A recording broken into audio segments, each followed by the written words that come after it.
Let's check in now with Kimberly Guilfoyle, who joins us live now. Kimberly, great to see you as always. Hi, great to be with you.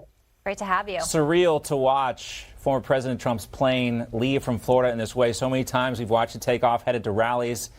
This is a much different occasion.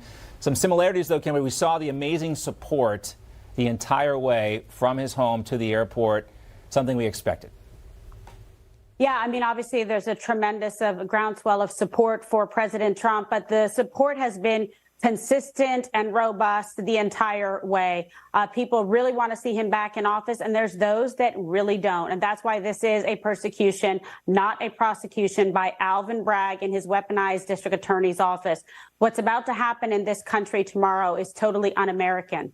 I never thought that I would live to see the day that we would be going after people who disagree with our political beliefs, trying to prevent them from being in office. That's what this is about. It's election interference. It's unconscionable. And I hope after all is said and done, and President Trump is once again proved innocent, that there will be repercussions and accountability against Alvin Bragg and the office that did this to the former president of the United States. I served faithfully as a prosecutor for many, many years, and this is a sad day. You have tremendous power and discretion as a district attorney. You are supposed to uphold the law and be a neutral arbiter of the law and facts and apply them justly. That is not what has occurred here whatsoever. And to me, this is just something that every American, regardless of whether you're an independent, a liberal, Democrat, conservative, however you identify yourself, this should be an issue that all are united in, because if it can happen to President Trump, it can happen to any one of us, and is very dangerous precedent that they are establishing here.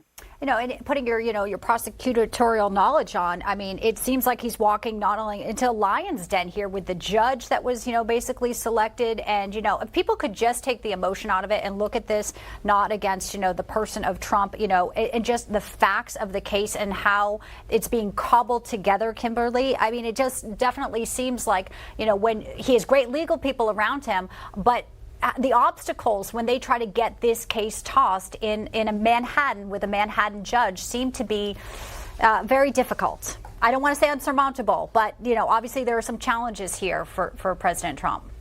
Well, hopefully there's a great, law-abiding jurors and people who will serve and will go against what a, biased judge might or, may not do in this particular case. But the facts remain the same, that President Trump is innocent. This is an illegal indictment. It is not based on law or facts or any evidence. You have the Southern District flat out refused to any further case in this. Same with the FEC. So now they're trying to bootstrap it, go against even statute of limitations to just bring this case against the district attorney's office. And why is it that it seemed like the district attorney was not proceeding forward on it? Then all of a sudden he was, because Democrats and Soros-backed people were upset that he actually wasn't going to try to throw the book against President Trump. I mean, this is just so outrageous and so sickening. But guess what?